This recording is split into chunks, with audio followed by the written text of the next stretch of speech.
What's up, y'all? Welcome back to Fish the Moment. Today I'm out here on Beaver Lake in Arkansas. It's the middle of May and I'm out here looking for some early summer or late post-spawn bass offshore. The lake is about 7 feet high, so I'm going to try to find some fish related to main channel drop-offs that are relatively shallow, let's say 15 feet of water or less. They're pulling a lot of current right now to get the lake down, so I'm hoping there's some fish setting up on some of these channel drops. And we have one right here in front of me. You can see this really nice drop off that normally is only in like a few feet of water, but it's a little bit deeper because the lake is up so high. And I was catching some post-spawn fish here actually at the end of March, and so hopefully there are at least a few fish that have already started to pull offshore.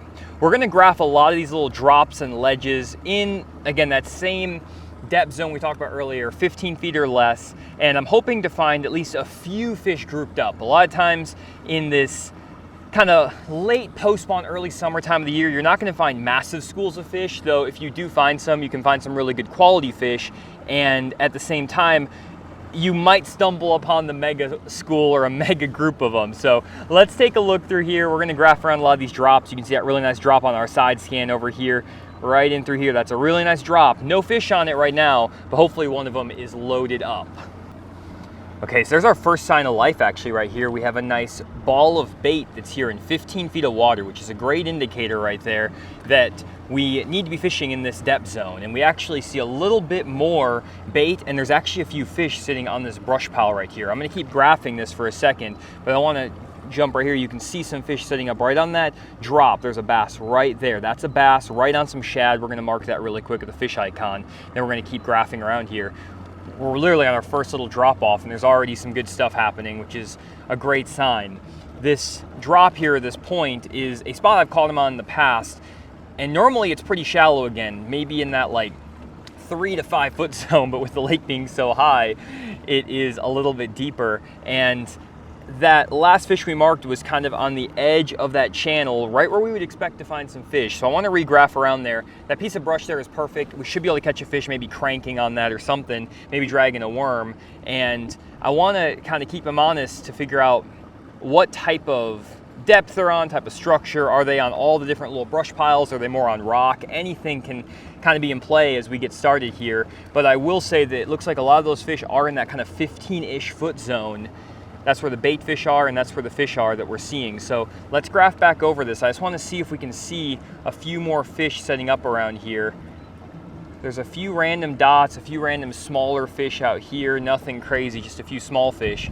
But I really did like that one fish we did graph right on that brush pile right there. We can see that brush pile in the side scan view now. I'm not going to graph right over the top of it again because we know there's some fish there, but that brush pile right there is the one we're talking about. I'm going to mark that with a brush icon as well. And maybe we have to find some brush on the edge of these channels. Maybe it's going to be a situation where we can just pull up and fish in this depth zone. Kind of hard to tell right now. I want to regraph over here for a second because I actually thought I may have seen something right in this zone too. There's actually, looks like there might be a few fish. Let me mark this with a potential for a fish icon here. I'm going to mark just a little dot because we don't know for sure if it's fish. We also have another nice brush pile right here that we're going to mark just to kind of keep them honest because it's in that same depth zone as the other brush pile, so there might be some fish there as well. But let's graph over the top of this right here and then graph over that brush just to see if we can see a few fish setting up on that drop off. You can see there's some really nice rock there right in through here. There's some bait in that area too. Looks like there might be a fish or two, not really, you know, stacked up by any means, but a lot of times this time of year, that's really all you're going to get is a few fish here and there offshore. But I really like these brush piles. They're in a good depth zone. Doesn't look like we see a ton of fish around it, but might be something here. I'm going to keep graphing a little bit more because we do have this one little spot. I want to graph the rest of this ledge just to kind of figure out if there's anything else going on.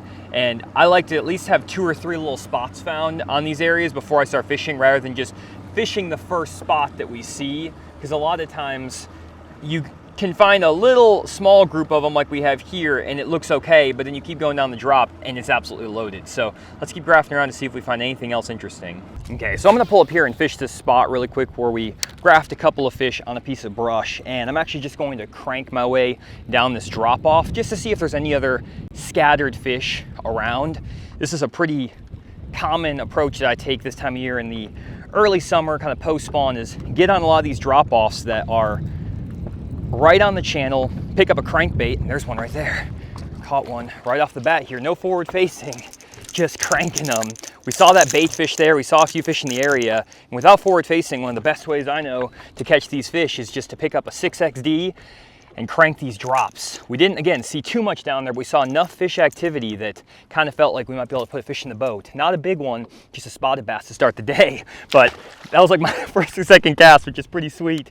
And we just have a, again, nice little drop off here we can see on the mapping, and it's right in the perfect depth zone for what we kind of are looking for today. It's that 10 foot of water, the bait is in that depth. There's another one right here.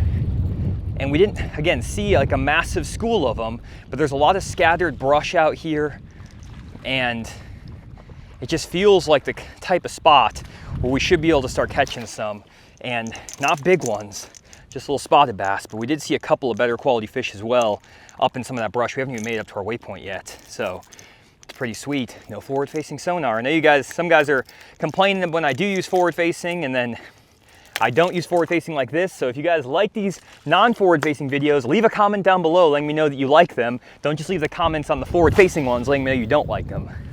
But man, I love a deep diving crankbait bite, guys. You cannot beat it.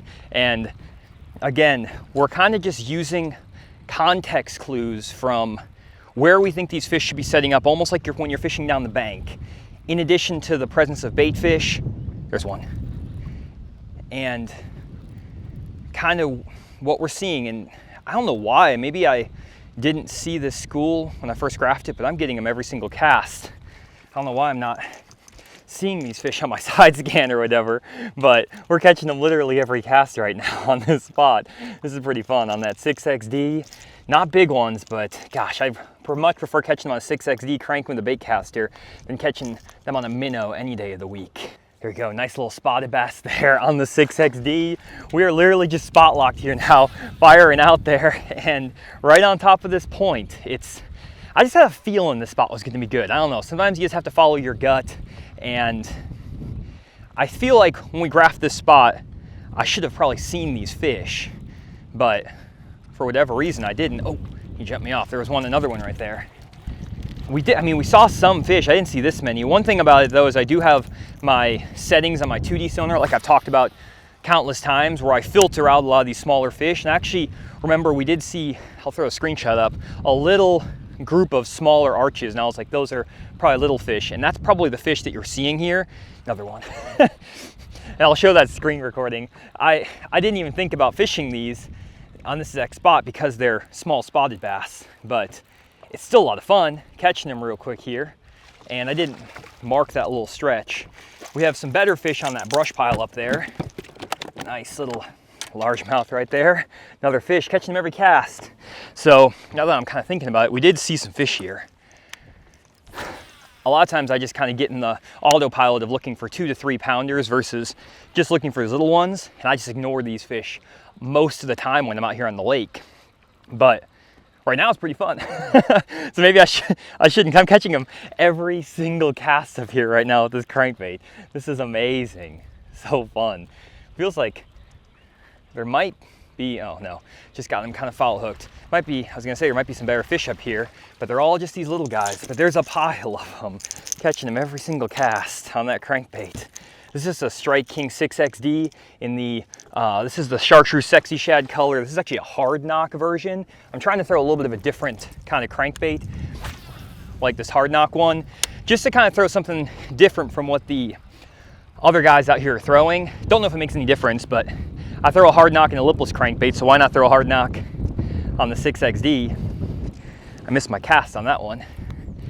These fish are definitely on one specific cast up there. And I have a tree that I've actually had marked with my eyes. I'm just triangulating on that cast at that tree. Basically every single cast up there is producing a fish. It's pretty shallow up there too. It has to be no more than like 8 foot. I'm grinding the bottom. Oh, come on, get a fish. One smacked it, didn't get it.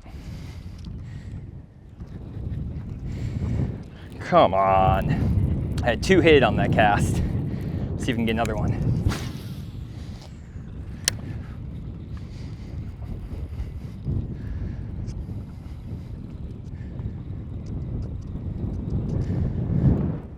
There's another one.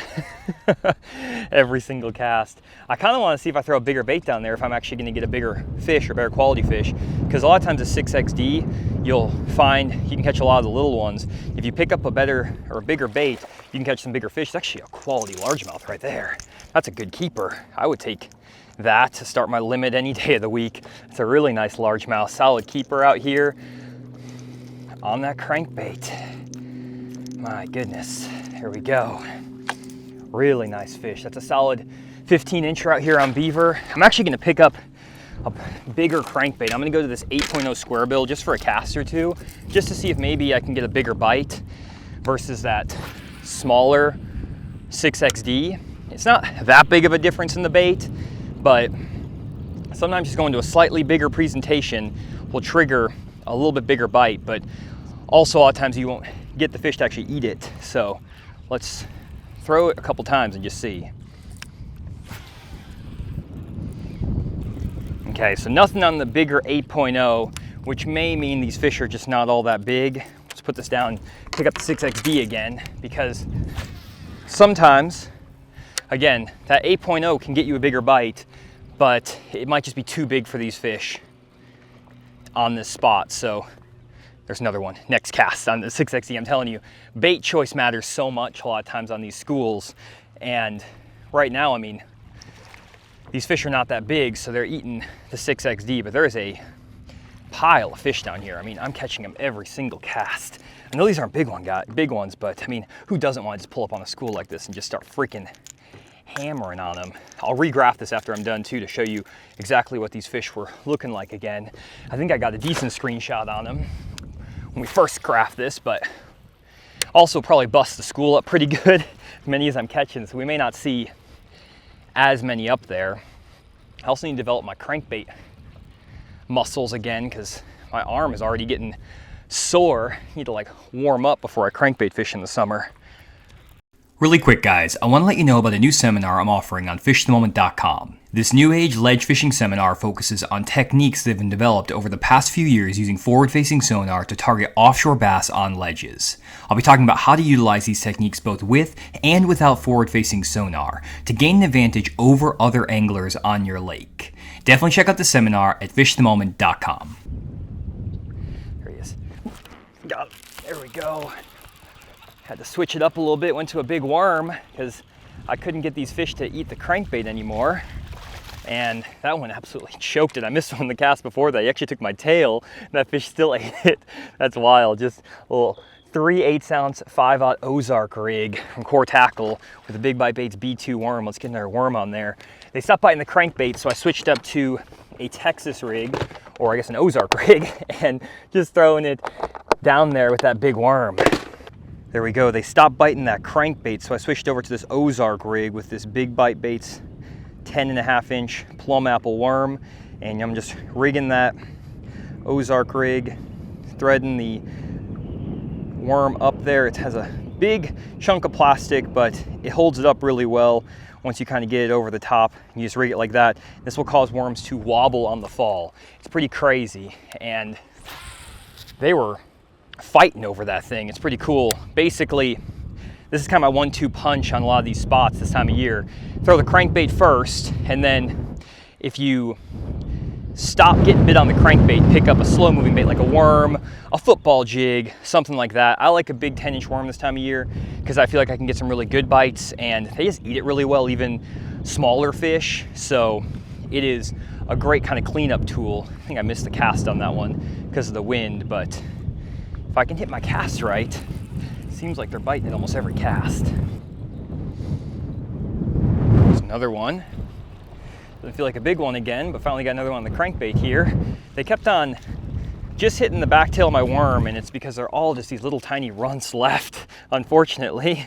Got a bunch of little guys like this, but still fun fish. And the crankbait is just such a good tool for getting a number of bites, and when these fish first pull offshore, you can just catch them cast after cast. And if you let them rest for just a minute, throw a few other baits, a lot of times they'll kind of reposition, kind of group back up, and you can start catching them again. I just smashed it right there, didn't get it. And again, there's these, Oh, yeah, again, there's these little guys that are down here, and I can't quite connect with them even on like a big worm.